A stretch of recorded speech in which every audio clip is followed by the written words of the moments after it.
I've just left Dungog and I'm on the Chichester Dam road, so it's heading out of town, sort of towards the north. It's a pretty good road, not too bumpy. I haven't done a ride for a while, so I'm not particularly confident. It's pretty hilly. It's the last day, so I'm hoping to get out and back. I'm hoping to do it before any storm hits, but it looks like there could be a bit of a storm on the way. This road is pretty undulating. It's really nice country around here, as you can see around me. It's all the hills, sort of the foothills of Barrington Tops. Lots of ups and downs, so lots of short sprints, and towards the end there's lots of climbing, so we'll get some footage of that. Probably take me about an hour to get to the dam today, because I haven't been riding very much. First ride in a long time.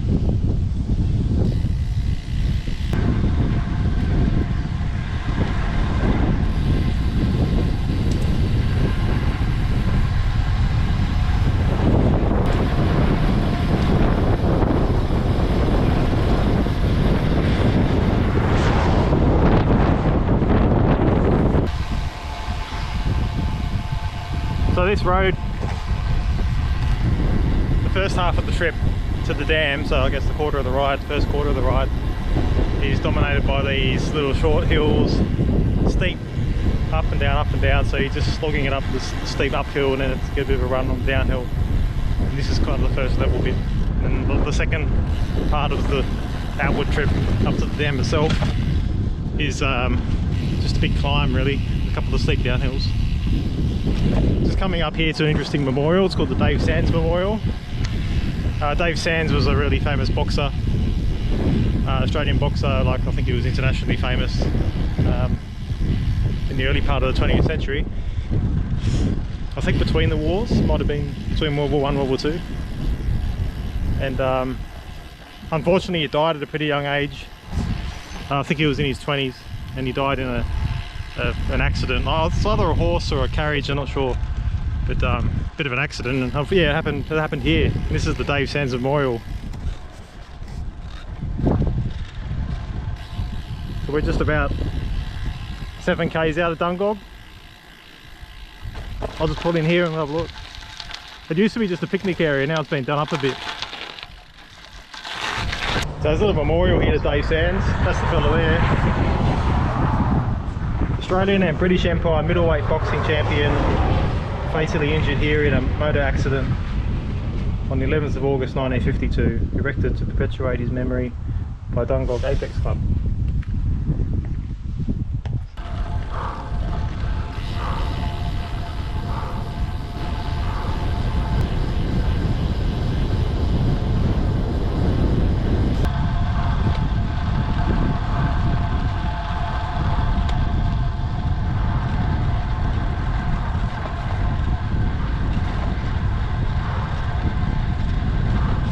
Here's one of these hills I was talking about. I'm not sure if you can really see it here, but just sudden and steep, and you're back down to like second your way up them.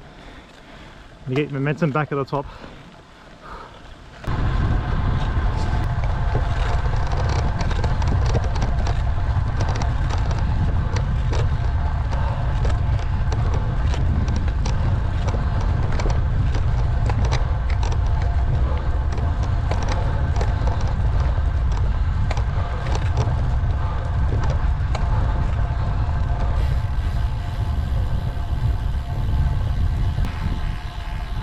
Firewood, $15 a bag. Good money if you can get it. So coming down on like a bit of a gentle downhill slope now. Usually have my favourite currawong swooping me around here. Probably will be today. It's a pretty downhill, gentle slope all the way to the Salisbury turn-off. Really nice valley though.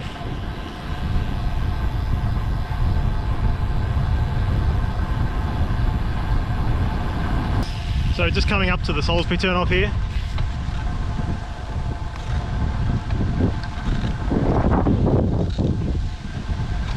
So we don't turn left there, we keep going straight. But if you do turn left, it is a nice ride as well. It's probably more level. Really pothole though, and a bit longer, but also a good ride.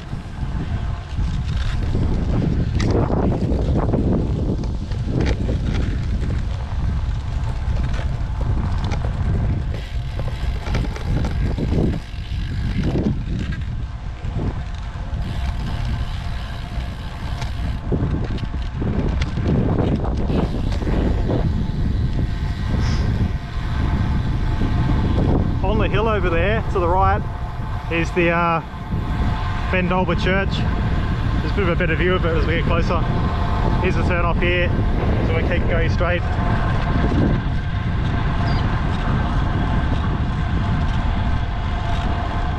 Nice dam there, some ducks on it. Nice trampoline.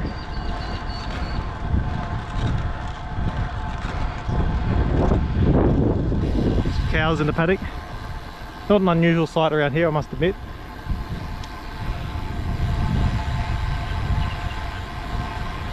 So we come up to this sign here, so Chichester Dam 12 kilometres. There are other roads that go up into the state forest. So Telagiri I think it is, and Wangat, Trig Road. And they can connect around to the other side, so Munkarai. Right.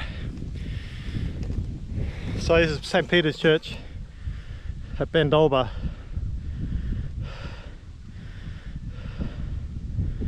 It's really nice. There's a little graveyard there.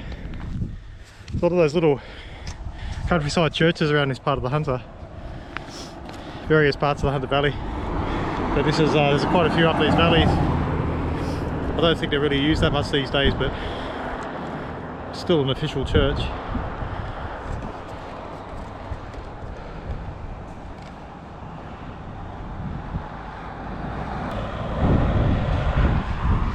I better keep riding.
Freshly baled hay over there.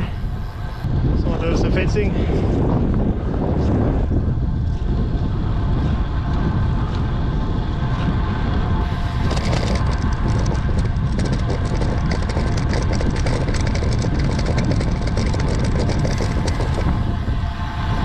It's been a while since I've been on this road. Like these shrubs, these sort of fruit trees, whatever they are on the side, they're a lot more vigorous than they used to be. It's probably been a few years since I've been out here actually, maybe 2 years.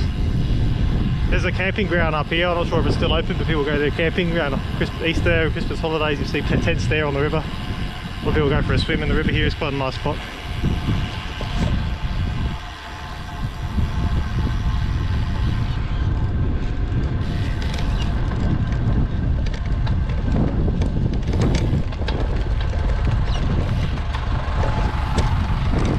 Stay up.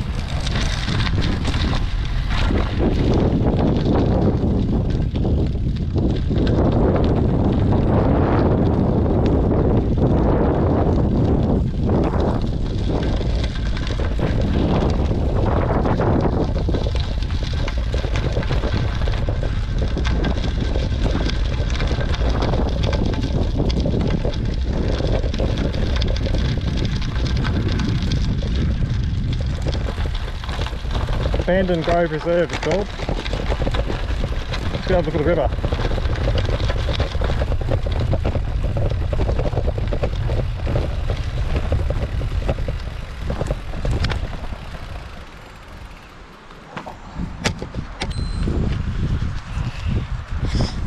It's pretty muddy here. It's a place a lot of people come locally to camp though. That's the bridge we're going to ride over. And this is the Williams River.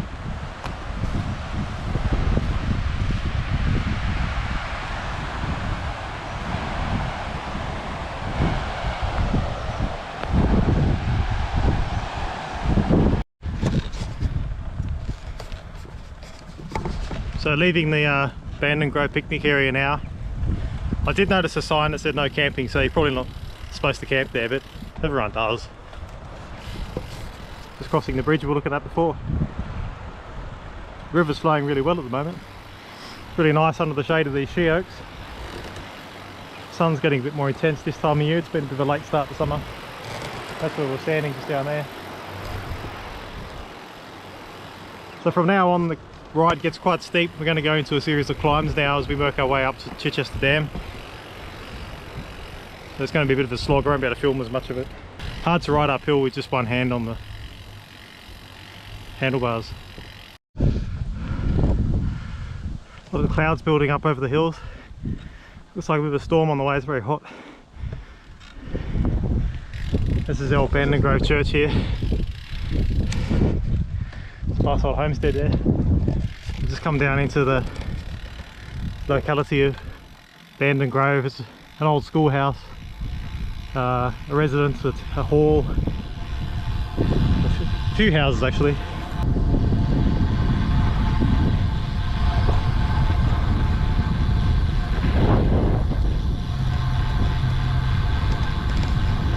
School of Arts, there we go, 1933 to 1983, so it was the School of Arts. Another climb on the way now.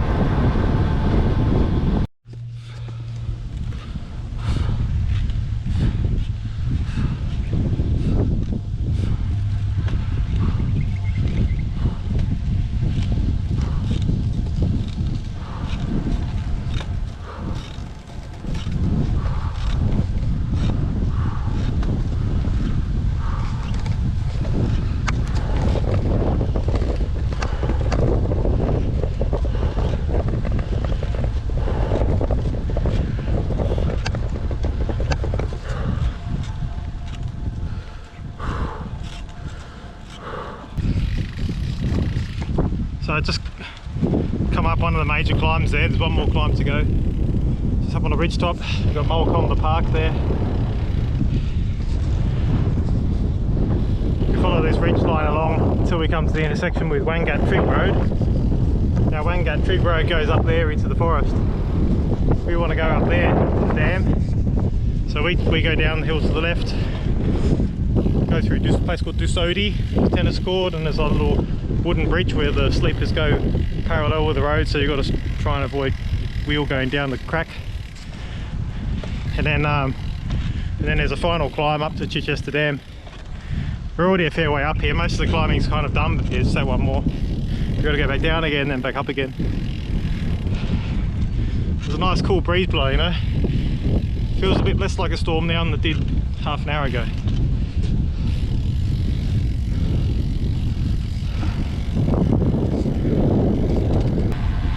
So this is the Wangat Trig turn off to the right, and we head down this road here.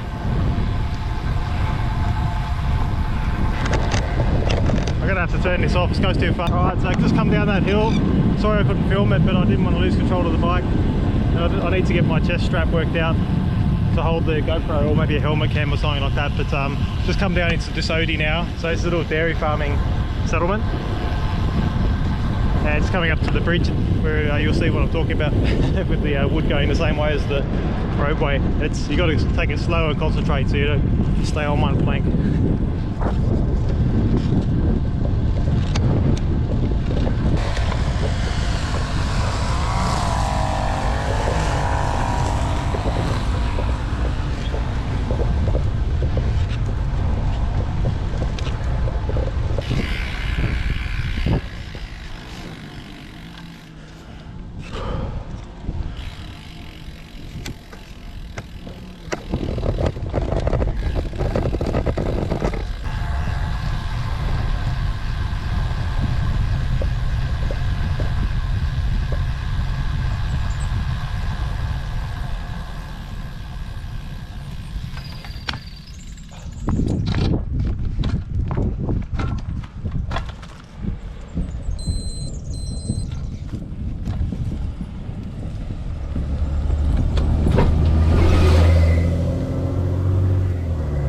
So that was a bus. Glad I didn't ride onto the bridge. This is the bridge I'm talking about anyway. I'm not going to film riding across it because I'll probably fall over. But it's pretty rickety. A lot of these wooden bridges around the Shire. In fact, they're kind of pulling them out and turning them into concrete bridges, which is a bit of a shame because I think they got a lot of character. And I think this is the... I'm actually not sure what river this is. I'm assuming it's the Williams River, but I'm not actually sure. It could be the Chichester. I'll have to look at it on the map, sorry about that. But this is this furry bridge. The timber's all fluffy. It's very splintery, you wouldn't want to come off, but you can see what I mean. It's just planks all bolted down lengthways, so when you ride across it, you're just worried about going down the gaps. But they look like they're filled up with dirt anyway, so I think it'll be alright.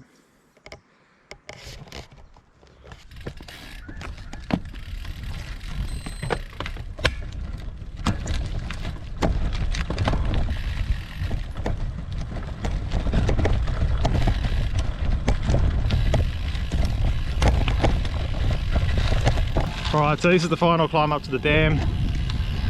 So it's a bit more gentle this one, but some lovely scenery. So what I might do is I'll do some ride pasts so you get a bit of view of the hills.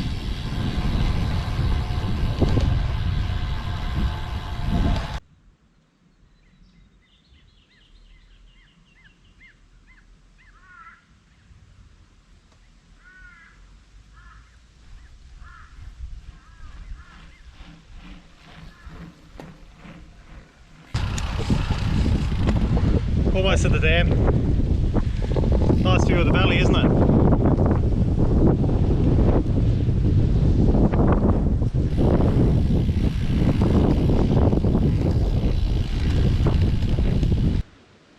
Chichester Dam, and I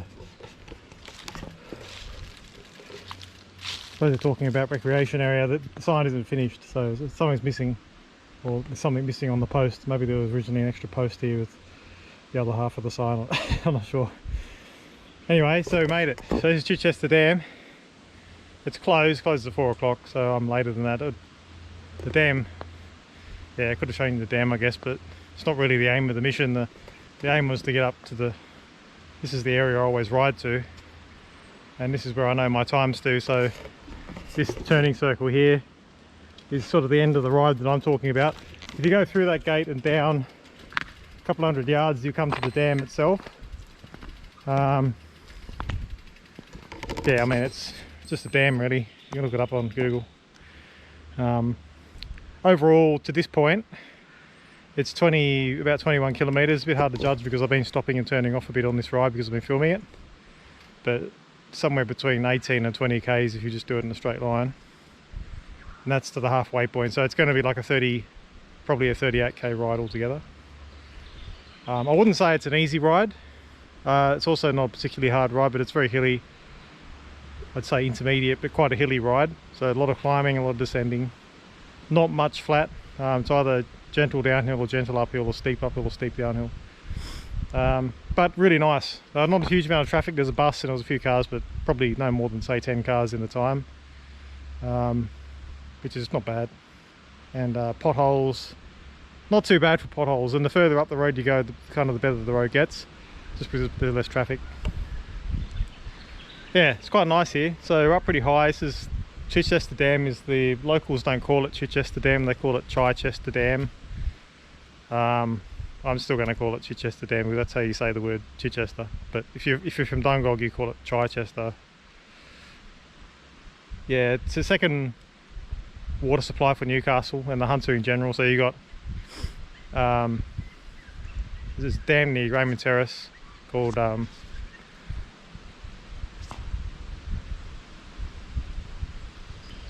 there's a big dam down there at Raymond Terrace, just between Raymond Terrace and Medowie, Grahamstown Dam.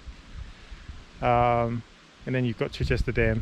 There's a few other dams up around Singleton and that, but for Newcastle it's Chichester and Grahamstown as far as I know.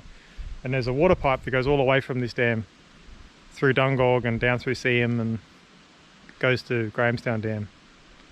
So all of the water here, you know, moves down to Newcastle through that pipe. Anyway, I'm going to have a drink of water now and I'm going to ride back. I'm probably just going to ride straight back. I don't think I'll stop and film much of it. I think it shows the area pretty well. But yeah, have a look. So if you wanted to do this ride, then you probably want to get to Dungog and then do the ride from Dungog. If you did it from somewhere further afield, then you're looking at riding to Dungog first and then this ride. I probably wouldn't recommend that unless you're going to camp out, because this ride itself is quite taxing. If you go from Newcastle to Chichester Dam and back, you know, you could do it, but that's a big ride. It's going to be like, you know, 200k round trip, and it's not going to be not an easy round trip either.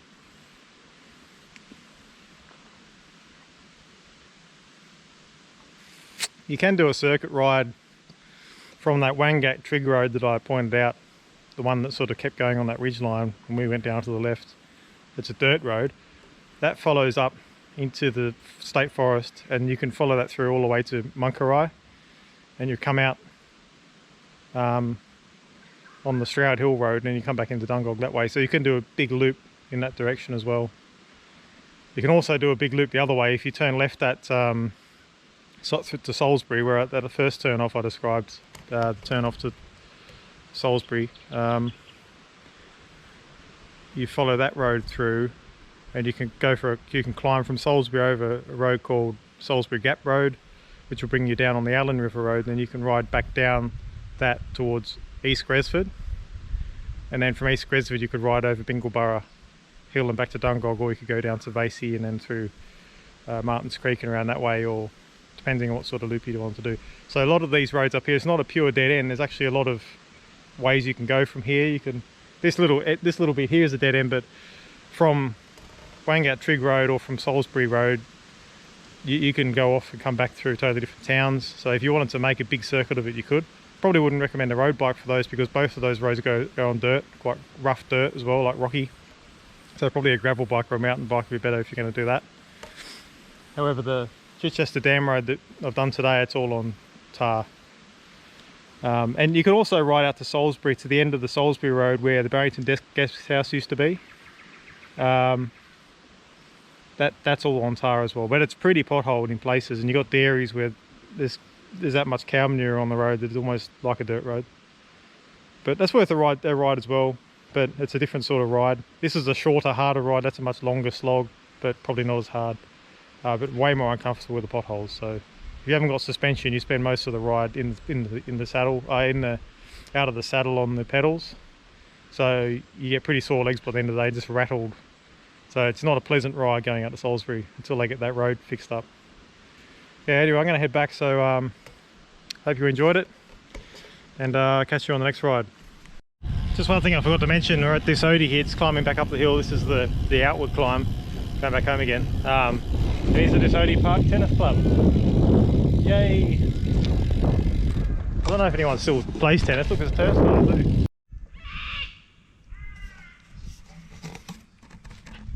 Hello again.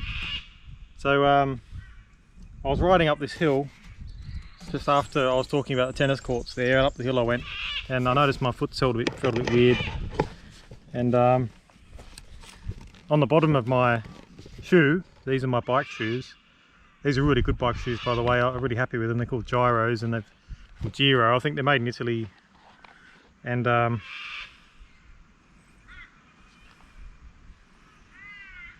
sorry, they're made in Vietnam, but it's the Italian brand, I think. Anyway, they're nice shoes, and they got laces, which is, you know, something that was pretty popular in the 1960s and it went out of fashion, but it's come back in again. And yeah, I think the laces are good. I had Velcro strap shoes before, and the Velcro strap shoes are probably quicker and easier to use. I find the laces are a bit more temperamental in that you can over tighten them, or you can I can tend to over tighten them, and I feel good, and then I go ride a bit, and then I feel tight because my feet swell up. Well, they always do when you're riding or walking. Your feet gradually swell a little bit in the shoe. But anyway, getting back to the point, one of my bolts fell out of the cleat. So this is the cleat here, and that holds this bit onto the shoe itself, and that clips into the pedal. And they look pedals, they're really good. I've had those pedals for about 15 years, 2005, so almost 20 years now. And 17 years, yeah. But anyway, one of the bolts fell out, and the other ones are really loose, and that's just no good. And I just realised I didn't bring with me a screwdriver. I don't have a screwdriver in my kit. I'll never make that mistake again. But anyway, luckily I'm going to get picked up, so I was going to sit here and enjoy the sun. This little green paddock on the side of the road, and the sun's breaking through the clouds, and there's a nice breeze, but the sun's warm, and I'm looking forward to going back and drinking beer. And I just cut my ride in half, so I only did 23 k's, but I learned a lesson. I'll never leave without a screwdriver again, because it would have been a slow one-footed ride home without it. And I could have done that. Like, you can ride with one foot when you've got cleats, but I don't feel like doing that.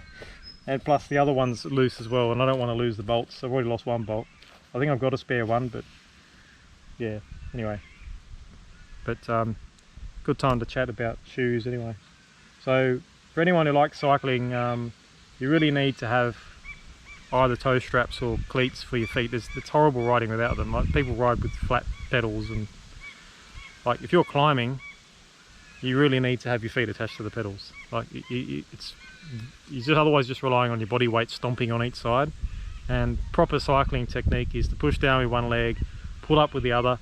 At the top of the stroke, you're kicking forward with one leg and you're dragging back with the other. So you're supposed to maintain pressure around the whole cycle. You can't do that unless your feet are stuck to the pedals.